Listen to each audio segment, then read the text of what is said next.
Hi, I'm Emily Howard. I'm the band director at Mount Pisgah Middle, and I'm going to talk to you today about care of the clarinet, how to take care of it, how to take it apart and put it back in the case. Okay, the first thing you're going to do is you're going to open your case and you're going to look in it and you're going to see a swab.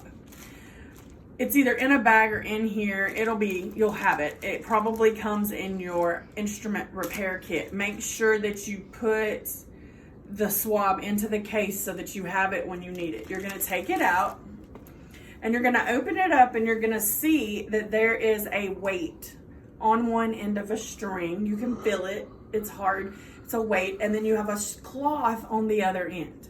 All right. Now, the first thing you're going to do is you're going to loosen the ligature, slide the ligature up. You're going to use your thumb to push the reed up. Carefully and safely. Don't grab it till it gets down here to the thicker part of the reed. You don't want to break the tip.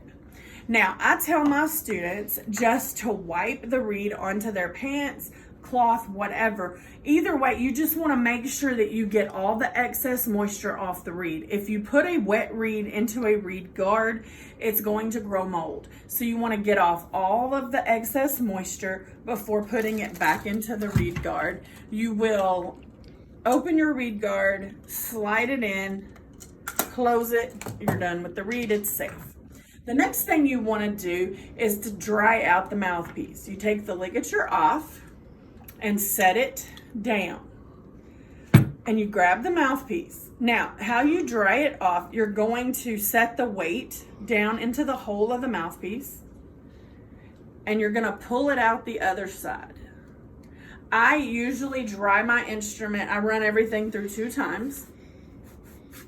That's usually sufficient. Now, hold it up to the light and look at it. If you see moisture in there, run it through a 3rd time. Put the ligature back on the mouthpiece, slide it into the mouthpiece cap, place it in the case. The next piece you're gonna dry is the barrel. Now, with the barrel, you have to be really careful because if you look inside the barrel, you're gonna see this edge right here that looks kind of like a shelf. Moisture can sit on that shelf and collect there and damage the instrument. You have one on each end. So the first thing you want to do is run the swab through the barrel. 2 times is usually sufficient, but like I said, hold it up to the light, make sure there's no excess moisture inside the barrel. If you do still see moisture, run it through a 3rd time. Then you're gonna take the cloth, put it on your finger like this, and then you're gonna go into that little shelf area and you're gonna wipe all that moisture that's just sitting in there. You're gonna wipe it out and you're gonna do the same thing to the other end so that it's nice and dry. Place it into the case. The next piece you're gonna dry is the upper joint.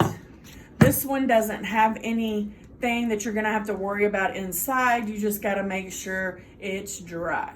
So you're gonna run it through a couple of times, a 3rd time if you need to. Run it through. Hold it up to the light. Make sure you don't see any moisture. Drop it in the case. Don't just place it in its right position. All right, the next thing you're gonna get is the lower joint. It does have a shelf at the top. You can see that there, but it doesn't have one at the bottom. So you're going to run the swab through a couple of times.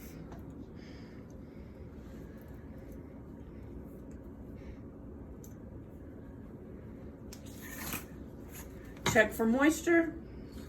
Take the swab on your finger, run it in there, dry it all the way out, put it back in your case. The last thing you're gonna take is the bell. Now, a lot of times there won't be any moisture in the bell, but sometimes there will be. So you wanna go in and make sure it's all dry, rub it through if you need, run it through if you need to. Take your finger, it does have a shell. It's a smaller ledge, but you still wanna make sure that you dry it off. Take your finger in the cloth, run it around in that area, make sure that it's dry, place it in the case, take your swab. If you're a neat orderly individual, you'll fold it back. If you're not, you'll probably just cram it into the case. Either way is fine, really. You can set it in the case like that. You can put it back in the bag. Whatever it is that you choose to do. I typically just set mine in the case. Put it back in there. Close the case. Make sure the latches close all the way. And you're finished.